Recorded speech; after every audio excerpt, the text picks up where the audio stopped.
হাই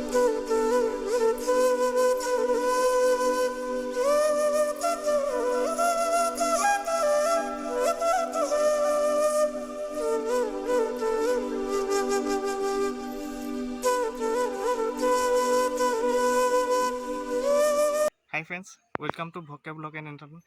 আজি আমি আহিছোঁ হাপেহাতী আৰু ৰহণ শ্যামগাঁৱত থকা এই বুদ্ধ বিহাৰলৈ আহিছোঁ। আজি প্ৰথমবাৰ আহিছোঁ ইয়ালৈ। আপোনালোকে চাই যাব এখন গেটখন। ইয়াত welcome the Anand Buddhist monastery. একদম মজা। হাপেহাতী ৰহণ শ্যামগাঁৱত আছে। ইফালে আজি সোমাইছোঁ। ইয়াত জোতা চেণ্ডেল খুলি যাব লাগে। ধুনীয়াকৈ একদম নিজান বুদ্ধদেৱৰ মূৰ্তি সজাই থৈছে ইয়াত। চাইছোঁ আপোনালোকে কি ধুনীয়া নিজান পৰিৱেশত আছে।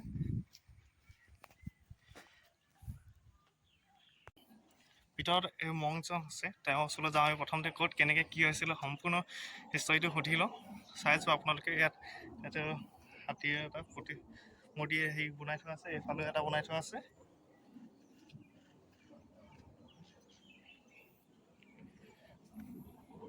চাইছোঁ আপোনালোকে ভিডিঅ'টো আৰু একদম ভাল লাগিব আৰু বহুত দূৰলৈ এইবাৰ এইকেইদিন একদম ভিডিঅ' দিব পৰা নাছিলোঁ, ক্ষমা কৰিব। এতিয়া একদম একেৰাহে কণ্টিনিউ ভিডিঅ' দি থাকিম। চাইছোঁ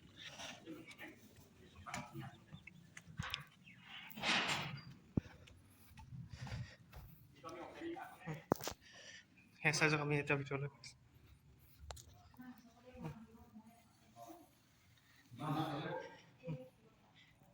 মা দেউতা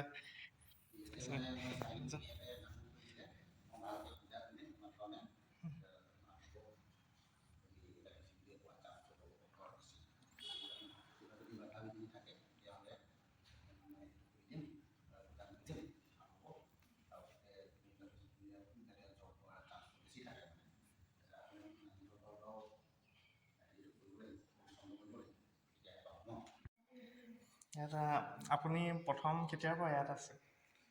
মই ইয়াতে অহা মানে এইটো বুদ্ধবিহাৰত অহা প্ৰায় এতিয়া 8-9 মাহ হৈছে। এইবছৰ মাৰ্চ মাহতে মই অহা লাষ্টত। মাৰ্চ মাহ। তাৰ আগতে বেলেগ এজন আছিলে, গুৰু এজন আছিলে। তেখেত গুচি যোৱাৰ কাৰণে মানে মোকে ইয়াতে ডাঙৰ গুৰুহঁতে মানে ইয়াতে পঠাইছে ইয়াতে থাকিবৰ কাৰণে, ধৰ্মগুৰু আসনখনত। এতিয়া প্ৰথমতে বুদ্ধ বিহাৰখন কেতিয়া স্থাপন হৈছিলে? এইটোতো বহুত বছৰ হ'ল, কাৰণ ইয়াত নতুনকৈ বনোৱা এতিয়া মানে এই বছৰে মানে ফেব্ৰুৱাৰী মাহতে 25-26 তাৰিখে মানে হেৰি কৰিছে, উৎসৰ্গা কৰিছে, নতুনকৈ মানে খোলা কৰিছে, মানে বামুণ কৰিছে। গতিকে তেতিয়াৰ পৰা এইটো আটক ধুনীয়াকৈ বনাইছে। বহুত মানে পৰ্যটক আহি থাকে, ওচৰ পাঁজৰ মানুহকেইটাও আহি থাকে আৰু বহুত দূৰৰ পৰা মানুহ আহে। বেছি দূৰ নহয়, তথাপিও আজি প্ৰথম আহিছোঁ। আগতেও আহিব পৰা নাছিলোঁ। আজি ইয়াত ৰহণ আহিলোঁ। তাৰপিছত এই জেগাডোখৰ ৰহণ শ্যামগাঁও নহয় জানো? ৰহণ শ্যামগাঁও।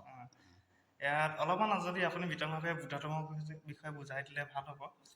বুদ্ধ ধৰ্ম আচলতে আমাৰ বুদ্ধ ভগৱানে 2500 বছৰ 600 বছৰ আগতে তেখেতে বুদ্ধ ধৰ্মটো প্ৰচাৰ কৰিছিলে। বুদ্ধ ধৰ্মৰ মানে মূল মন্ত্ৰটোৱে অহিংসা পৰম ধৰ্ম, মানে কাকো হিংসা নকৰা আৰু নিজৰ কৰ্মটোকে শুদ্ধ কৰি যোৱা। চিম্পলকৈ ক'বলৈ গ'লে ভগৱান বুদ্ধই কৈ থৈছে যে সব পাপাচা কানাং পাৰিভাষাতে কানাং কুশলাচা উপসম্মদা সাচিতা পৰিয়দপনা এটাং বুদ্ধা নাশাসনা।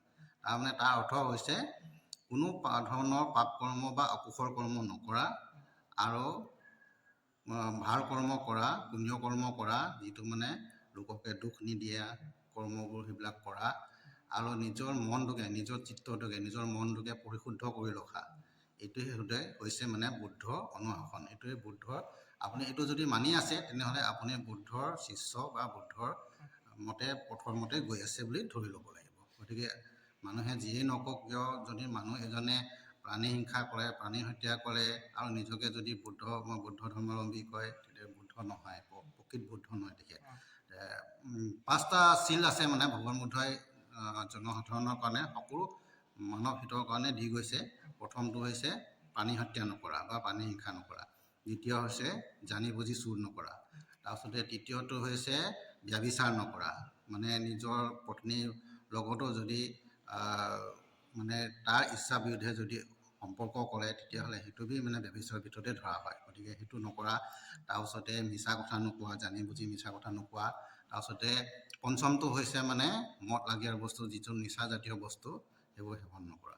এই 5টা নীতিটোৱেই হৈছে মানৱ ধৰ্মৰ নীতি, আৰু এই নীতিটো পালন কৰিলেহে বিশ্বত মানে শান্তি আহিব। আপুনি চাব বিশ্বত যিকেইটা অশান্তি হৈ আছে এই 5টা নীতিটোকে নমনাৰ কাৰণেহে অশান্তিটো হৈছে। গতিকে এইটোৱে ভগৱান বুদ্ধৰ নীতি হয়, আৰু ভগৱান বুদ্ধই এইটো ধৰ্মটোৱেই দি গৈছে আমাক। গতিকে এইটোৱে মই ক'বলগীয়া আছে।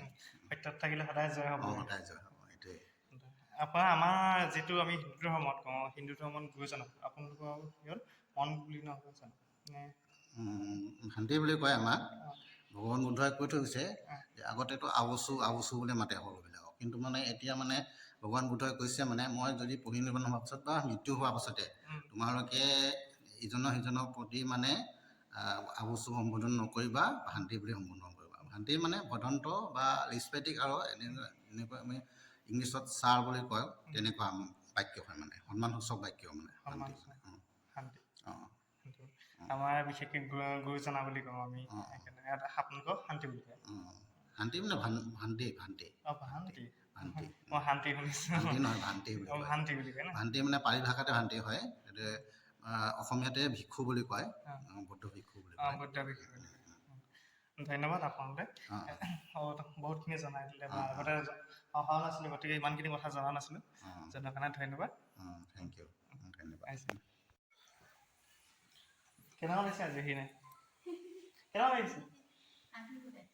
হাঁহিটো প্ৰথমতে আছে। এইফালে আপোনালোকে চাই যাওক, এইফালে সিংহৰ প্ৰতিমা এটা চাই আছে, এইফালে আপোনালোকে চব দেখাইছোঁ। এইফালে মানে ফ্ল'ৰটো বেক বাহিৰতো।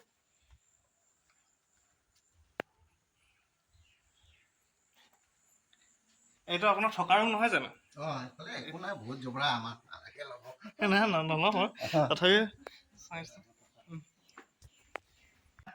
আৰু মইনাটো ভিতৰত নোলায়, বেছিকৈ মহে টপটপাই থাকিব লাগে, আৰু লাজুকী লতা। ইয়াতে ধূপ জ্বলাই, মম জ্বলাই ন, ইয়াত ধূপো জ্বলাইছে, মম ধূপ।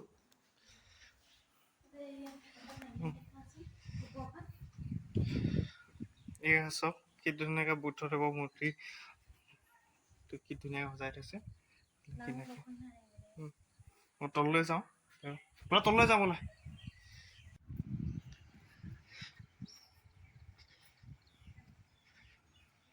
আৰু কি ধুনীয়া ধুনীয়াকৈ ঘৰবিলাক সজাই থৈছে, কি ধুনীয়া আছে। ইয়াত লিখা আছে, এয়া বুদ্ধদেৱ এখন এটা শুই থকা প্ৰতিমূৰ্তি ইয়াত বনাই থোৱা আছে। শহুৰ উমাকান্ত শ্যাম। ইয়াত খুৰী এটা আছে বুলি কৈছে, চাওঁচোন।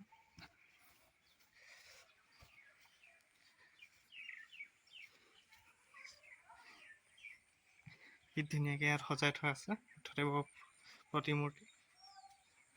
ইয়াত এইটো পুখুৰীটো ধুনীয়াকৈ ৰাউণ্ডটোকে দেখাই দিছোঁ আপোনালোকক। এইফালে চাবা হা, কি ধুনীয়াকৈ দেখিছে। আমাৰ ভেকুলী এজনীয়ে দেখিছোঁ, মাছ দেখি ওলাইছে, মাছো আছে। কি ধুনীয়া এটা একদম শান্ত পৰিৱেশ, একদম কি ধুনীয়া।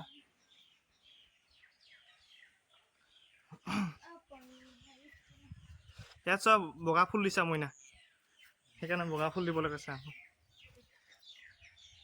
তাৰপিছত এইফালে দুটা হাতীৰ প্ৰতিমূৰ্তি, তাৰপিছত সম্পূৰ্ণকৈ দেখাই দিছোঁ আপোনালোকক। কি ধুনীয়া লাগিছে, একদম মুখকৈ নতুনকৈ বনোৱা হৈছে। তাৰপিছত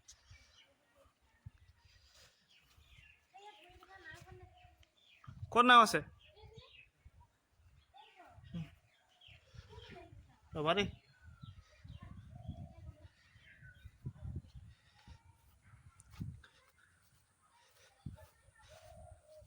এয়া এটা প্ৰতিমূৰ্তি, কোনে দান কৰিছে? দাতা সোমবৰ শ্যামদেৱৰ হয়। কি ধুনীয়াকৈ একদম কম্পাউণ্ডত একদম ধুনীয়াকৈ সজাই থোৱা আছে। এয়া ধুনীয়াকৈ সজাই থোৱা আছে।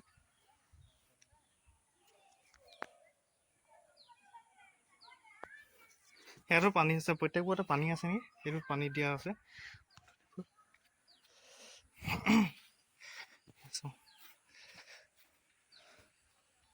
এই প্ৰতিমূৰ্তি দুখ খাচাৰীয়া।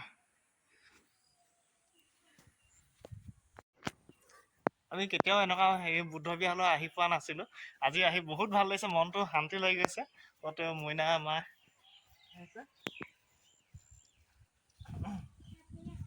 কি ইয়াত শুই থকা এইটো প্ৰতিমূৰ্তি আকৌ ৰিয়েল মানুহ নহয় আৰু তুমি ৰিয়েল বুলি ভাবিছা চাগে।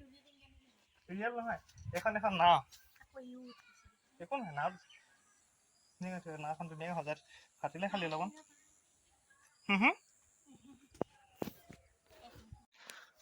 ফাইনেলি এতিয়া ঘৰত যাওঁ, ভিডিঅ' চিডিঅ' কৰি আজৰি।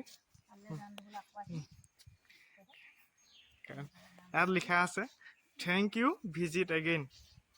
মানে আকৌ আহিবানে? কাইলৈ আহিবা চাগে তুমি আকৌ পুনৰ। ভককে মেইন মইনামতি যাবলৈ ৰেডি। কাইলৈ আকৌ আহিবা নহয় মমবাতি দিবলৈ। ঠিক আছে, চলো এতিয়া ঘৰলৈ যাওঁ।